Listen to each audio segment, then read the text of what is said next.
ibandla likaNkulunkulu ayizuzela lona ngegazi lika Jesu kusekuseni nje kuyisonto isonto lesithathu leli siqalile inkonzo zethu zokushumayela noma zokuhlangana ku WhatsApp nakuzo ke inkundla zonke zokuxhumana ezikhona ngibingelela abaholi bebandla bonke spiritual leadership devoted to God ministry ngibingelele administrative leadership kuma offices onke ababekwe kuwo ngiyanibingelela nonke bazalwane ngibingelela abazalwane bonke kumagatsha onke ebandla abazoba lethuba lokuthamela lenkonzo nabo futhi ngiyababingelela egameni lika Jesu oyinkosi namanje ophilayo. Ngiyabonga ke bazalwane ngokuzinikela kwenu kakhulu ekwenzele inkonzo zibe impumelelo. Abazalwane bonke abaqalile ke nje ekseni bangena ku program yanamhlanje njengoba besilalele nje inkonzo lokuqalile bayinikele kakhulu abavangeli bebandla ngisizwile uNkulunkulu akhuluma kahle ngengcebo zenkosi. Siyambonga uNkulunkulu emuhle bazalwane, siyabonga kakhulu mama wethu mama Nkabinde wasidlulisa wasenkonzweni ye praise and worship. Siyabonga mama wethu abazalwane bonke abambiqhaza kumaviki amabili andlulile. Siyambonga uNkulunkulu anenze kahle ke bazalwane, anikhulise futhi enkosini nasekumazini nigcwale kakhulu, ivangeli lihambe ngamandla ngoba okunye uNkulunkulu asibeke kuko njengebandla lezisebenzi kaJehova ukuthi sihambise ivangeli lakhe kwindawo zonke kumagumbi amane omhlaba, sihambise into eyodwa uNkulunkulu uyaphila. Abazalwane abakhona kule nkundla yokuxhumana abefellowshipa nathi njengebandla siyabonga incwadi yamaHebheru uchapter 10 verse 25 usho lento eyodwa ukuthi singakuyeki ukuhlangana kwethu njengomkhuba wabanye, kepha masivuselelane kakhulukazi njengoba usuku lusondele. Angiqondi lento yalombhalo obhala lencwadi mayethi ngoba nalo usuku lusondele. Namhlanje kunento eyodwa engifisa ukukhuluma ngayo noma ngizongena kuyo. Sizobuka incwadi kaTimothy, 2 Timothy sobheka uchapter u3 sihambe nayo yonke ke kuma verse oqala siyobona uNkulunkulu usimisa kuphi lapho uTimothy kunezinto ezincane njengoba uyiphawula siyobuka ngazo ukuthi uTimothy lencwadi ibhalwa uPaul. uPaul kunencwadi ezimbili ayibhalayo ayibhalela uTimothy, incwadi yokuqala lencwadi yesibili abuye abhale lencwadi abhalela khona uTito uTitus. Zintathu lencwadi ngokubhala kwamascholars, lencwadi bayibiza incwadi la okubuyiswa khona ibandla. So ngifuna ukubheka nje kakhulukazi ukuthi uPaul kungani abhala lencwadi lezo. Sizoyibheka kakhulu ukuthi lencwadi zibizwa ngama pastoral books okusho ukuthi ke incwadi la uPaul ayekade abuyisa khona ibandla. Kunezinto ekade ayibukileke ke uPaul masibuka eqaleni la sifunda khona la sizofunda khona. Sibuka ukuthi ke uPaul mayebhala lencwadi ubona ukuthi ke ibandla liyaqala kuba khona idisorder ebandleni. Asiqale la eqaleni ukuthi ke uTimothy umthola endleleni yakhe yokupostola ahambisa ivangeli. Mangaba azobhala lencwadi ibandla bese lizelwe selina almost 30 years likhona. Kwenzakalani ke lapho? Abaholi bebandla kade babekiwe, abapostoli bonke abashumi nambili okanye abashumi nanye ababekwa uJesu abashiyile 11 abapostoli kwaJona uMathiya baba u12 abapostoli baqhubeka naye uPaul azuzwa endleleni. Kuya kuhamba kwesikhathi 30 years sebakhulile kusho ukuthina abanye sebayashona abanye sebayagula. Manje ibandla sekusoleka ileadership ezoba khona endleleni. Siyazi mangabe ibandla okanye abantu bakhula kumele kube khona abagronywayo endleleni. uPaul uzuzele umzalwane uTimothy njengomzalwane amgrumayo, then singambiza phecelezi uTimothy is a spiritual son sikabani sikaPaul. uPaul mayobhala ke lencwadi ayithumela kuye uTimothy. uTimothy ubhekene nebandla laseFesu la amshiye khona ukuthi akaqhube umsebenzi ebandleni. Ebandleni laseFesu kunezinto ezikhona, kune disorder, kuneyifundiso eziphambene nezwi likaNkulunkulu. Kodwa ngoba uTimothy akade amukele ivangeli right afundiswe yilo uPaul udamane amhlola ngoba kubalekile masizuza abantu endleleni yokholwa sibafundisa singalibali ukuthi sibahlole ngoba abanye balibala bayibone ngazathi sebayazi kodwa uPaul kunento asifundisa yona ukuthi uyamhlola umntwana wakho omzuze endleleni yiloko ke akwenzayo ukuthi ibandla lengalahlekelwa wenza ukuthi isifundo sonke ekade asifundisile kubalekile kakhulu ukuthi kustress lokho ngoba uPaul abe azi kakhulu into yokubaleka kokuhlangana kwe-belief system yebandla ngoba mangabe sizokholwa sihambe nje endleleni i-belief system okayi-doctrine noma ifundiso zebandla noma zikaNkulunkulu singakwazi uyiqikelela ukuthi ibandla ziyalibamba abaholi esibagcobayo abantu ababekwayo phambi kwebandla bangaqikeleli ukubambelele ezifundisweni namhlanje ngifuna ukukhuluma ngokubambelela esifundisweni ngoba mangabe akubi nesifundo esibambelela kulo lizohamba ibandla lithatha zonke ifundiso eziphambene nezwi likaNkulunkulu nezifundiso eziphambene nokufunwa uNkulunkulu bazohambe babamba ngoba zikhona zona ifundiso bangcwele zikhona ifundiso baholi bebandla ezohamba niyibuka noma ema-TV noma niyibuke kwamanye amabandla kodwa njengebandla le-Devoted to God Ministry kubalulekile sibe nesifundiso esiyokuma kuso ngoba zonke ifundiso zikhona neziphambene zikhona ezinye idalwa ke izinto ehlukahlukene zokwazi maybe iprofesi abantu baprofete ngendlela abaprofeta ngayo angifuni ukubalula ke ifundiso ekhona kodwa ake sibuye kule ncwadi le esiyokhuluma ngayo uPaul ufuna ukupha i-guidance ku-leadership entsha efana nabo Timothy ngoba uPaul naye isikhathi bese simhambele kusho khona ukuthi usuyaguga or usuyuba mdala kumele kube khona abantu abasizayo abazothatha over mangabe yena kwenze uNkulunkulu amkhumbula incwadi yokuqala mangabe ayibhala uPaul sibuka la azama ukukhuthaza khona into yokuqala akhuthaza uTimothy ukuthi akwazi uqina enkosini nasemandleni enkosi and angakhohlwa ifundiso siyamuzwa nje mayekhuluma naye athi wena Timothy into engikhumbuze wena ukuthi umile ekukholweni kodwa akusikona kodwa lokho nanokuthi vele lento ayiqalanga namhlanje kwasemntwaneni bakho wayibamba isifundiso wanikwa onyoko okhulu oLouisa wanikwa unyoko wakho uEunice kuwenze ukuthi ukwazi ukuyibamba lento yokholwa so uyamazi nebackground yakhe angesiye kakhulu lokho ngoba kubalekile ukuthi ke sibheke la emfundo yakhona iverse chapter 3 kule ncwadi yokuqala simbona akhuluma ngalento yabafundisi nento yokuthi mangabe unqanele isikhundla sokuba umbonisi ikuphi okubalekile it's because abesebonile ukuthi kunabantu abanqanela izikhundla zokuba babonise noma baholi ebandleni obalide amabandla kodwa kube ukuthi ke kunama characteristics abangakwazi kwabamba ukuthi ke mawunqanele kuba isikhundla kunezinto omhlukane awukwazi ukuhamba phambi kwebandla nento zakho manje abantu siyababona nje babiziwe abantu ekholweni bashumayela kodwa into zabo zilaba hamba nazo abashiyanga into zabo so Paul fire kahle lento le uTimothy uyibhekeka lento makubekwa ileadership ukuthi akube abantu abazobe namakharisi asikho kuloko kakhulu kodwa nje abebeka iorder so le ncwadi lezi zimbili incwadi yokuqala yakhe ubheke lokho incwadi yesibili uPaul uyibhala kabi usetilongweni eRome lapho aboshwe khona abashole kona lokukholwa so mayebhala le ncwadi ayibhale uTimothy kunesikhathi sonke endaweni emnyama ke siyazi ukuthi ke uhlala nje unganalutho uhleli mangabe ufuna ukudlalela kahle uba nethuba eli-right bayazi ababuya khona naye ke uhleli lapho uNkulunkulu umbulela kahle izinto unethuba lonke lokubhala le ncwadi ayibhalela ubani uTimothy okusemqoka kakhulu engifuna ukustressa noma engifuna ukubuka kule ncwadi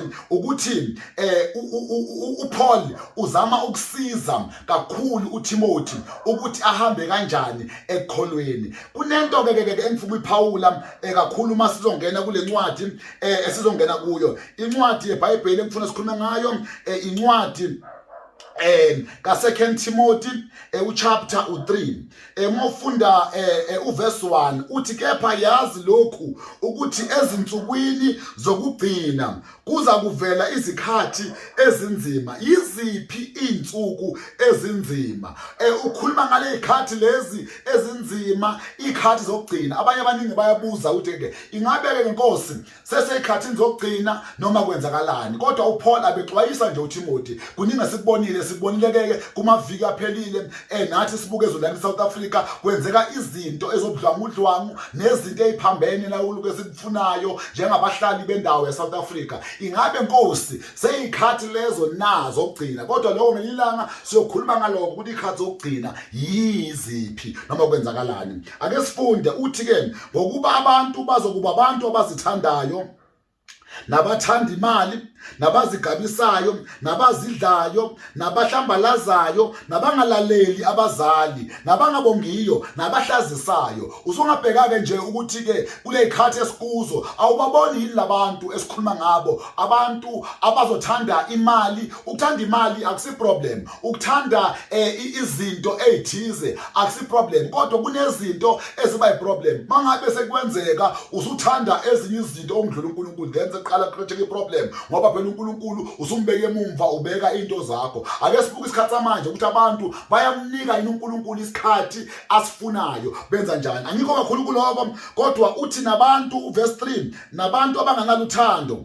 Siyababuka abantu baphelele uthando. Athe mayekhuluma kahle uPaul abhalela ibandla laseKorinte lapha ya ku chapter 13 akhuluma lento yothando, ukuthi uthando alusifunelo kwalo, uthando liyabekezela, uthando lumnene. Manje uyayibuka ke lento le ukuthi abantu baphelela uthando. Ayikodwa khona kwahlabalela kahle wathi uthando labantu luncane isigcino luyaphela. Angikho ke lapho bazalwane nabantu abangabahlebi sibukelela abantu bahleba, abantu abasabiye nokuhleba even abaholi. Athi ashumayela umfundisi amepulpiti bamaphuma bahlebe ngenkonzo okayi ngevesi akade alivuli noma ngabe umholi ukhuleka noma kanjani, kodwa nje abantu bathanda ukuhleba nje sebahleba. Kodwa ikhathi esiphila kuzo siyababona ke labo bantu. Uzungacabanga ke nawe noma ebandleni okulo noma emsebenzini noma ukuphi la ukhona ukuthi abantu namadoda akasazashintsha abazalwane kasingazi ukuthi amadoda azoba abantu abanjalo nabo kube abantu abangazithibi. Sibuka nje enye into ekhona, abantu kuyithiba into eyinkinga nje lo. Abantu abakwazi kuyithiba noma ngabe kumele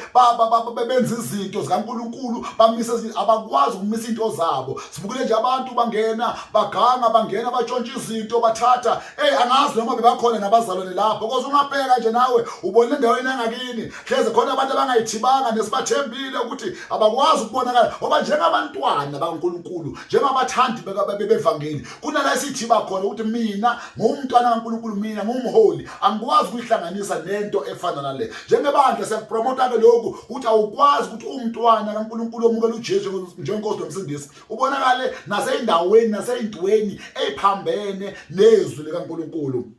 Uyaqhubeka uthi nabantu abanamawala, abantu abanganamnene, nabantu abangathandi okuhle, abantu abayikhukumezayo, nabantu abathanda injabulo kunoNkulunkulu. Sike sakubuka kakhulu lokhu ukuthi ikhathi ezimnandi uyabuka nje nawe le bo December mase zimnandi bathi kulithi abantu ukuthi uNkulunkulu ngathi bayamthatha bampake bamfaka odrobhini kunye nejoyini bazombona kahle January mase qala. So lokho kukutshela kona ukuthi ikhathi esikuzo kunye kwakhona sesiyaqala siyakubona. uPaul ukukhuluma lokhu ngale ngaphambilini, kodwa ngale ikhathi esikuzo ngathi ezinye zezikhathi zazo seyifikile ngoba abantu abanjalo nathi siyababona. Nayo into kuverse 5 engifuna ukuthi ibuke kancane uthi ke banesimo sokumesaba uNkulunkulu kepha amandla akho bewaphika. Uthi labo bantu obagwema. So kune instruction ngoba ufuna ukubringa iorder la okune disorder khona. Uyabona ukuthi ke mawufunda bonke labantu abaphezulu mangabe basendlini kaNkulunkulu labo bantu labo. So uthi ke uPaul kuTimothy abanye ke bazoba nesimo, bashumayela kahle, bayaqhoka kahle, baya enkonzweni bahlabelela kahle isimo sabo sinako ukuthi bayamsaba uNkulunkulu noma ubabheke ungazobathembe kodwa inkinga yabo amandla kaNkulunkulu babe bawangabaza uthi wabagwema bayingozi ke labantu labo yilabantu ababonayo ukuthi bazile ekholweni but beze nezinto zabo babona ngazathi uNkulunkulu akekho enough awuNkulunkulu kodwa uyafika uPaul mayabhala incwadi yokuqala kuTimothy uchapter 2 mayizofundisa uTimothy uthi ukunxusa ukukhuleka nokubonga kwenzelwe abantu bonke nakuke la abantu banesimo sokumsaba uNkulunkulu kodwa kunezinto ezithize abafuna ukuthasisela ngazo ukuze babonakale banamandla bazobonakala ngathi bezwakala kahle uthi wabagwema labantu laba nawe uzobabheka ngabanye abantu ukuthi ke labantu okhonza nabo labaholi ohamba nabo lebandla ohamba kulo lebandla esikulo ingabe siyaqikelela na usimisa uNkulunkulu yena yedwa sengamxubi nalutho ngoba sibona ikhathi manje abantu bafuna ukuthi bakhonze kodwa uNkulunkulu bamphakamisa kunento zabe ezincanyane futhi abayiphakamisa khona lapho uthi hayi kuze ube uqine ube right kuze uphile nako kunye angifuni ukuyiphawula into lezo kodwa usho into eyodwa uyalungisa ke la uthi ke wobagwema ngazathi uya kulento yokubambelela esifundweni ukuthi hayi wobagwema ke laba ngoba uNkulunkulu nje ayedwa siya kuye nje ayedwa athe yena ezwini lakhe kwesodosi ungabi nabanye oNkulunkulu ngaphandle kwami ungazenzeli nezithombe ezibaziweyo so lento beyisho ukuthi ke abantu wobagwema masubona ukuthi nali bandla limile nakubona ukukhuluma kahle kodwa sekunezinye izinto emele zenziwe ukuze kuphakanyiswe bona labantu shuthi amandla kaNkulunkulu ayadawuthwa labantu laba wobagwema siyandlula bazalwane nangu uverse 7 enginenkinga ke naye uthi befunda njalo kepha bengeke bakwazi ukufinyelela eqinisweni ngazathi uzothi nabo wobagwema ngoba inkinga yodwa bayafunda bona amavesi bawaphethe bona bayawazi amavesi kodwa inkambo abakakwazi ukufinyelela eqinisweni iyaphambana ke lento nakuncwadi yokuqala uTimothy labhale khona uPaul mayosho ukuthi kuhle lokhu kuyabongeka kuNkulunkulu othanda ukuba abantu bonke basindiswe bafinyelele ekulazini iqiniso awuyihloleke lento bayafunda bona incwadi benza kahle ngokwabhekile banesimo sokumsaba uNkulunkulu kodwa bafunda njalo kodwa abafinyeleli ekulazini iqiniso manje inenkinga ke lento eyiqiniso ngoba ifisa ukuthi noma isho ukuthi ke kubalekile bazalwane ukuthi ke thina sifinyelele eqinisweni iqiniso mangabe siyolazi yosikhulula iqiniso sihamba nabantu bayaliphika iqiniso bayaliphika ivangeli awufuna ukubuza ubona indlela benza ngalo ngoba nendlela abakhonza ngayo iqiniso abakafinyeleli kuko manje uko wakhuluma uJesu encwadini kaJohn 17 mangaphosisa uverse 7 yakhuluma into eyodwa athi izwi lakho liyiqiniso bangcwelise baba ngeqiniso ngoba izwi lakho liyiqiniso siyoba nenkinga ke abaholi bayafunda bafunda kahle la kuverse 7 uthi ke bayafunda bona kodwa inkinga yodwa abakafinyeleli ekulazini ayikho into abavimbayo ukuthi bafinyelele iziqiniso yingokuthi bahlanganisa izinto abazalwane manje usho into eyodwa uPaul uthike ke wobabheka labo bantu labo manje uyaphinda futhi mawubheka uverse 9 sengizama ukusheshsha nje uthi ke kepha abasayoqhubekela phambili ngokuba ubula babo kuyakuba sobala kubo bonke njengoba kwaba njalo nabo baba babo nabo baba babo yes then uyaphinda ubheka uverse 10 uthi ke la emfuna ukuhlala khona ukuthi siyabambelela esifundisweni esisifundile uthi kepha wena walandela isifundiso sami nokuziphatha nomgomo nenkolo nokubheka kade nothando nokubekezela wena waba into eyodwa ayinxusayo uthi ezingukubona ke Timothy ikufundisile wafunda isifundo kubalulekile ukuthi ubambelele esifundweni lesi engakufundisa sona ubambelele esifundweni ungashiyi nenkolo okuyi abantu bayaphambanisa namhlanje ubathola bakule nkolo le kusasa bakule nkolo le bese uyamangala ukuthi kahle hle isifundiso abasifundiswa sona isiphi nokuziphatha, ngoba kubalekile ke mawufunde kahle ukwazi ukuyiphatha, ngoba ishilo lento le mawunqanela isikhundla sokuba umbonisi noma sokuba umzalwane yikuphi okufuneka. Awukwazi ukuba umzalwane emlonyeni munye kuphuma izinto eziyi2 ezingafani. Kumele emlonyeni munye kuphume into eyodwa efanayo eyazi ukuthi nelanguage yalomzalwane lo nokuyiphatha kwakhe inkambo yakhe umzalwane obambelele esifundweni. So uPaul is emphasizing into kaTimothy yokuthi ubambelele esifundweni. Bazalwane, namhlanje nimemela kulento eyodwa yokuthi ake sibambelele esifundweni okuyisona sona, ake sibambelele esifundweni uNkulunkulu akuzuza ngaso, ngoba lento ibalekile. Uthi mayeqhubeka lapho uthi ke nomgomo nenkolo nokubheka kade. Asikwazi ukuhamba nabazalwane abangakwazi ukubheka kade, babheka khona la. But we need to go with people abane vision, visionary people, visionary yama Christians or abazalwane, abantu ababheka kade. Singabhekila ngoba isikhathi esikuso sifuna ukuthi sikwazi ukuthi ke sina njengabazalwane sibuka kanjani inkolo esikuyo, sihamba kanjani ngayo. Uthi nothando nokubekezela kuyabekezelwa endleleni. Nayi lento yokubambela esifundweni bazalwane akhuluma ngayo uPaul, kuyabekezelwa. Akusho ukuthi kuzoba mnandi ekukholweni. It doesn't mean masikholwa sihamba endleleni angeke kumnandi njalo. Ebranchini okhonza kuyo akuzi kuba mnandi njalo. Ebandleni okulo kuzofika izikhathi ezinzima ezizotesta ukuthi wena uyakwazi ukubekezela, uyakwazi ukuthi ezikhathini ezinzima uba umzalwane oyoqina ume, uyakwazi uma kuvela izinto ezingahambi kahle ukwazi ukuma kuNkulunkulu, uyakwazi ukuthi ke uveze nothando, ngoba ibalekile nokusikhonza nawe unalo nothando nawe. Ngoba abantu bafuna ukunika uthando ekholweni, ebandleni banika uthando, kodwa bona abakwazi ukunika uthando. So lento leyo ibalekile bazalwane. uPaul ukhuluma lento yokuthi bebalekile ukuthi uTimothy ayibuke uverse 12. Yebo bonke abathanda ukuhamba ngokumesaba uNkulunkulu kuKristu Jesu bayakuzingelwa. Awunkosi, bonke abafuna ukuhamba, ukhuluma lento uzingeliwe naye usetilongweni uhleli khona. Uthi ukunakeke lokhu ukuthi ke bonke abazohamba ngokumesaba uNkulunkulu balalela amazwi kaKristu Jesu bayokuzingelwa. Ngazathi ubuyela kulento uJesu akhulume ngayo intshumayelo sentabeni uMatthew chapter 5 bayekhuluma into yonke athi nibusisiwe mama benithuka besho ukubi nani benizingela ngenxa yegama lami, umvuzo wenu mkhulu ekhaya ezulwini. Ayisambe endleleni sinamaskazi, sambe endleleni siyathukwa sungela ivangeli, sambe endleleni bazalwane ungabi nankinga abantu babakhuluma kubi nawe. Wambe endleleni babheka ukuthi unyathela kuphi, wenzani.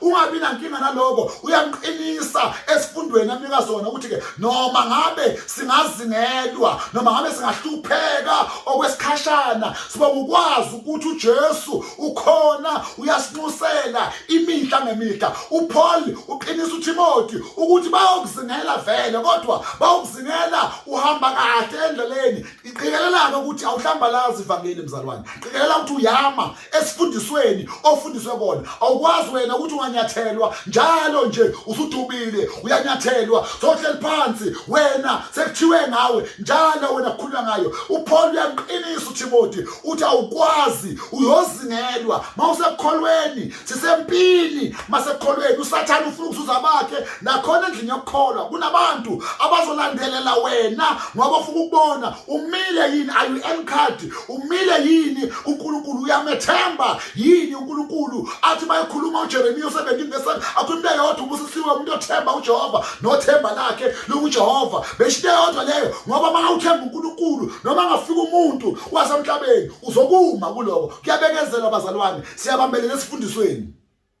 Sikhuthi isifundiso bazalwane yilo okubalekile. Into ebalekile bazalwane ukuthi sihlale ebuzwini, sihlale ekukholweni, sihlale kulo uNkulunkulu akubekile. Bamba ke nanso into ayishoyo ku 15 uthi nokuthi Ngiyamjumpa nje u14 ngamabomu bazalwane kodwa noma singaya kuye kancane athi kepha wena yima yes ibaluleke kakhulu lento ka14 ake ngibambe lento ka14 ngoba sifuna ukuba lento yesifundiso uverse 14 uthi kepha wena yima kulokhu okufundile nowaqiniseka kukho wazi ukuthi ukufunde kobani lokho hey bazalwane izinto esifundile kubalekile ukuthi ifunde kubani ngoba uke wa refera naye uPaul arefera ukuthi ke umazi kuphi lo mzalwane siyama nabazalwane bafunde izinto kubantu aba-wrong bahamba ngezifundiso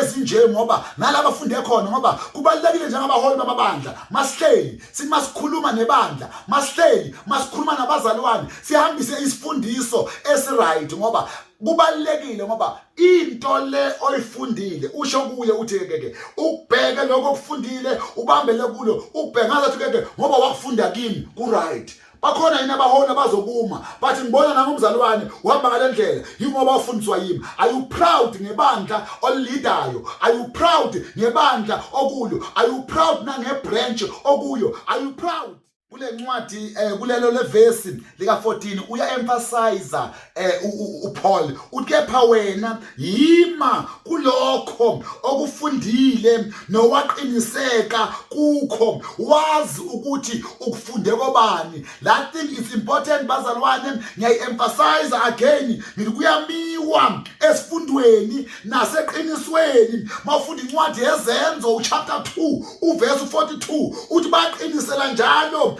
esifundweni zabapostoli nasekuhlanganeni nasekuhlephuleni isinkwa nasemkhulekweni kuyamiwa bebazi isifundo uJesu abashiye naso abapostoli bebazi ukuthi kuyamiwa esifundweni awumi kuphela kodwa uyaqiniseka uba encouraged uba do and adhere to isifundo lesi osifundisile ngoba bangabe isifundo si right siyahlala kumuntu nesifundo esibi naso bazalwane siyahlala kubantu abazalwane abaningi bayahamba endleleni ifundo nezifundiso abakuzo angifuni ukuphawula amabandla angifuni ukuphawula abantu kodwa qikelela isifundo okuso nokuthi usifunde kubani naye ke loyo ukuthi wasifunda kuphi ngoba hey lento ibalekile ukuthi wazi ukuthi ke nalomuntu omlandelayo lento akuyo wayifunda kuphi ngoba nezikolo ekufundwe kuzo ayifani osho nothisha abezukufana manje bebalekile abazalwane sinakekele into yokufunda uyaqikelela kuPetro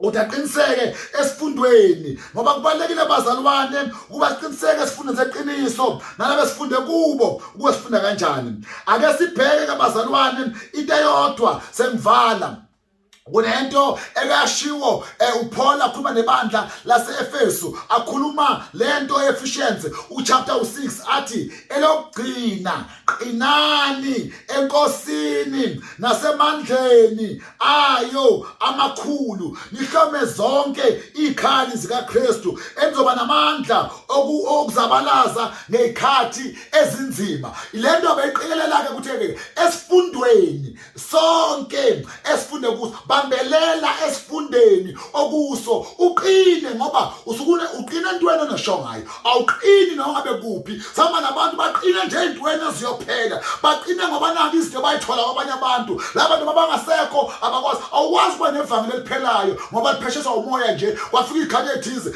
usumile wena ngoba nalo ababele kulo sifuna ibandla esolizala bazalwane akube ibandla elothi noma singasekho likwazi uqhubeka linoma likhota alikhoti thina ngoba singamadlozi ebandla kodwa likhota ngoba yifundo esiyifundisile asihambeni nebandla eliyofundiswa ibandla lihamba nje endleleni kanje alifundiswa ibandla akunayifundo asimene esifundweni sisihlawuleke nesifundo esibe kuso eloqina abeshinto eyodwa qinani asiqineni ngazathi usho njalo uPaul kuTimothy athi lokugcina qinani enkosini nasemandleni ayo sibheka lento yesifundo kubazalwane ngoba ibalekile esengivala mawubheka uverse lokugcina kuyo lencwadi ayikhuluma ngayo uPaul uthi ku16 yonke imibhalo iphefumulelwe nguNkulunkulu, ilungele ukufundisa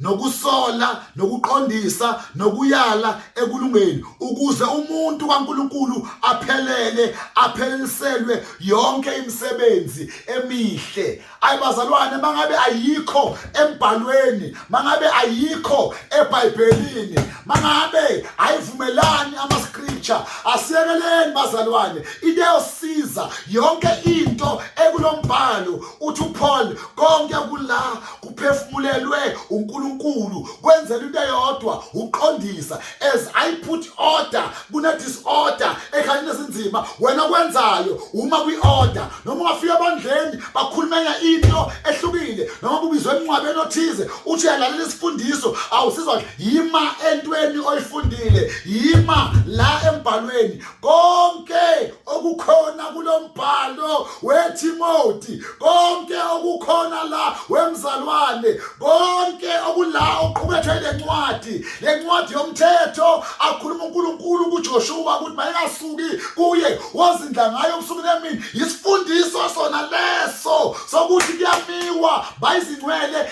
esifundisweni. Namhlanje noma kuloko bazo njengebandla sizokuma esifundisweni, yonke imbhalo ekhona, noma uvula uGenesis, noma uvula iRevelation, usambulo, kodwa uyazi ukuthi yonke imbhalo asikwazi ukufunda izwi ngoba lifuna ukufavor thina, liye lenzela into eyodwa, uqondisa. Abantu baqondiswa ngezwi, izwi lakho Nkosi lingamadoda aqondisa endleleni. Asikwazi ukuphambuka sinencwadi yomthetho. Ulahleka kanjani uphela iGPS efinally uNkulunkulu? Ulahleke. Sibona abantu bayahamba endleleni balahlekelwe i-direction ngoba abasafundi umbhalo, sebazama ukumayinasa amanye amapage eBhayibhelini ngoba awabafevi. Kunezinto esingakwazi ukukhuluma ngazo. Izwi likaNkulunkulu lenzela uqondisa, lenzela ukuthi isimilo sibuyiswe, intombi ibuye nje endleleni, insizwa ibuye endleleni, umholi abuye endleleni ngokombhalo, hayi ngoba kuthanda thina kodwa ngoba kusho umbhalo, kuze umuntu kaNkulunkulu apheleliswe, ahambe kahle, abe muhle ekholweni. Sihamba nabantu balahlekelwe izinto zabo endleleni kodwa bakwazi ukubuyiswa. Ibandla lenzela into eyodwa, umuntu mayengena ebandleni akakwazi ukulinyazwa ibandla kodwa akasizwe ibandla akwazi kuba kahle. Ngiyafisa ukuthi bazalwane asibambelele esifundisweni. Imessage yami namhlanje imentweni eyodwa yokubambelela esifundisweni. Asimeni esifundisweni uNkulunkulu asinike sona, akasimeni esifundisweni asimbulele sona. Ukwazi amavesi it doesn't mean that isifundiso uyasazi, kodwa isifundiso idoctrine ukuze sibambelele sibalekele i-false doctrine la abantu bafundisa khona izinto eziphambene ngoba ekhathi esinzima kuvuka inkolo esingazazi manje eziphambene nezonkulunkulu. Kodwa wena bambelela esifundisweni, bambelela kulo uNkulunkulu akunike kona, ikwenze kahle inkosi mzalwane. Uhambe uyobukeza isifundiso kuso, uhambe uyobheka inkambo yebandla. Simileke nje siyakholwa ingoba sibhekile kuJesu njengomqalisi nomphelelisi wokukholwa kwethu. Sibambelele ezwini ukuthi incwadi yomthetho sime kuyo, sibambelele kuko ukukholwa kwethu ukuthi thina awusinikanga umoya wobugwala uNkulunkulu kodwa usinika umoya wani wokukholwa. Soma kulowo Nkosi, awusiyoma lapho kuyisikhathi